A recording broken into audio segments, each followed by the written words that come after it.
D24 live চাই থকাৰ বাবে আপোনাক ধন্যবাদ আৰু এই মুহূৰ্তত আপোনালোকৰ মাজলৈ লৈ আনিছো আন এক গুৰুত্বপূৰ্ণ খবৰ গেলেকীত যোৱা নিশা দুষ্কৃতিকাৰীয়ে চলাই তাণ্ডৱ গেলেকীৰ যি নিৰ্মীয়মান নাট্য মন্দিৰ আছে সেই নাট্য মন্দিৰৰ পকী দেৱাল ভাঙি পেলাই দুষ্কৃতিকাৰীয়ে এই সন্দৰ্ভত আমি আপোনালোকৰ মাজলৈ লৈ আনিছো সবিস্তাৰে খবৰ গেলেকীত নিশা দুষ্কৃতিকাৰীয়ে চলাই তাণ্ডৱ গেলেকী নাট্য মন্দিৰৰ নিৰ্মীয়মান চাৰিসীমাৰ পকী দেৱাল নিশা ভাঙি পেলাই অচিনাকি দুষ্কৃতিকাৰীয়ে নাজিৰা সমষ্টিৰ বিধায়ক পুঁজিৰ প্ৰায়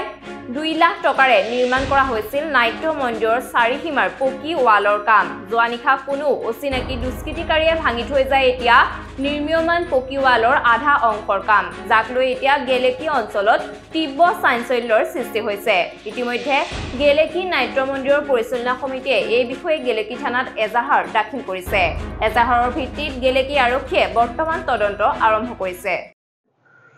ঘটনাটো মানে আমাৰ গেলেকী নাট্য মন্দিৰৰ এই পকী বেৰৰ কাৰণে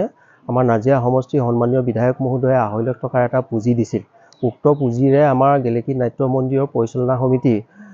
কে দায়িত্বটো দিছিল যে কামটো কৰি দিবৰ বাবে সেই সূত্ৰে আমি এই নাট্য মন্দিৰ পৰিচালনা সমিতিয়ে তৰফৰ পৰা আমি ইয়াত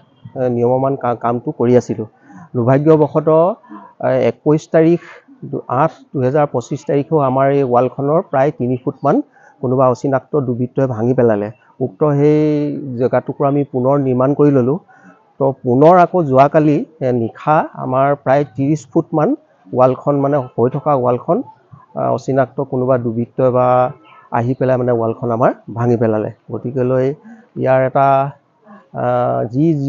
যিবিলাকে মানে এই কামটো কৰিছে অতিকৈ ঘৃণনীয় আৰু নিন্দনীয় কৰিছে যিখিনি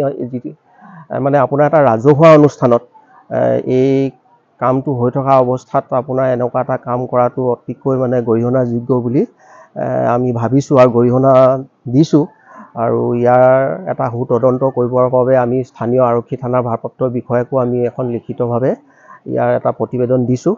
গতিকেলৈ এটা তদন্ত কৰি মানে দোষীক মানে কৰায়ত্ব কৰি উচিত শাস্তি দিবৰ বাবে আমি অনুৰোধ জনাইছোঁ গেলেকী আৰক্ষী এটা খবৰ কৰিবলৈ আহিছিল আজি আহিছিল তেওঁলোকে আৰক্ষী থানা এটা ইয়াত ভিজিট কৰি গৈছে ইতিমধ্যে তেওঁলোকে চাই গৈছে আৰু আমাক